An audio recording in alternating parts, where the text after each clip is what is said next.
Hi! இன்னைக்கு என்ன எங்க வீட்ல ஸ்பெஷல் அப்படின்னு பார்த்தீங்கன்னா, இன்னைக்கு என்னுடைய மாமியாருக்கு வந்து பர்த்டே இன்னைக்கு. ஸோ அவங்களுக்காக அவங்களுக்கு பிடிச்ச chicken biryani, chicken pakoda, chicken gravy, அப்புறம் அவங்களுக்கு அதுக்கு தொட்டுக்கவே புதினா சட்னி, அப்புறம் ரைத்தா வித் ஒரு எக்.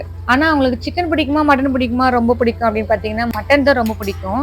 மட்டன் ரொம்ப ரேட்டா இருந்ததுனால நாங்க சிக்கனே வாங்கிட்டோம் இன்னைக்கு. நாங்க மொத்தம் 4 பேர்ல 4 பேருக்கு மட்டன் 1 கேஜின்றது பத்தாது சுத்தமா. ஸோ சிக்கனே 2 கேஜிஸ் வாங்கிக்கணும் நாங்க.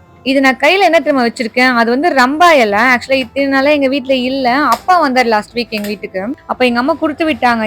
இந்தா போன வாட்டி நீ கேட்டியே அப்படின்னு சொல்லி எங்க அம்மா குடுத்து விட்டாங்க. இத அப்படியே சின்ன சின்ன பீஸா கட் பண்ணி ஃப்ரிட்ஜ்ல போட்டு வச்சுக்கோ அப்படின்னாங்க. சோ அந்த ரம்பா இல தான் இது. இது போட்டா நல்ல ஸ்மெல் வரும். இதுக்கு பேர் தெரியாம பிரிஞ்சி இலைன்னு சொல்லிட்டு இருந்தேன் என் ஹஸ்பண்ட் கிட்ட. இது வேற ஏதோ உங்க அம்மா குடுத்து அனுப்பிச்சுட்டாங்க. ஒழுங்கா கேளு அவங்க கிட்ட. அவங்களுக்கே என்னன்னு தெரியாம குடுத்து அனுப்பிட்டு இருக்க போறாங்க அப்படின்னு சொன்னாரு. இவனுக்கு இது கூட தெரியல அப்படின்னு சொல்லிட்டு போன்ல போட்டு காமிச்சேன். இங்க பாரு இதுதான் அது ரம்பா இலை. இது பேரு நான் மாத்தி பிரிஞ்சி இலைன்னு சொல்லிட்டேன் அப்படின்னு சொல்லிட்டு. இவங்களுக்கு ஒரு விஷயம் தெரியலன்னா அந்த விஷயமே அப்படி இல்லைன்னு சொல்லிட்டு இருக்கு. ஆக்சுவலா இது இன்னைக்கோட விளாகே இல்ல, எஸ்டர்டேயோட விளாக் தான். நேத்து அந்த 3 டிஷ் செஞ்சு ரொம்ப டயர்டா இருந்ததுனால என்னால வீடியோ போஸ்ட் பண்ண முடியல. நான் எடிட்டும் பண்ணல ஆக்சுவலா. நாங்க சாப்பிட ஸ்டார்ட் பண்ணும்போதே மழை அழகா தூறிட்டு இருந்துச்சு. ஸோ அத போய் மேல போய் பார்த்துட்டு வந்தோம். நீங்க நேத்து மழைய என்ஜாய் பண்ணீங்களா?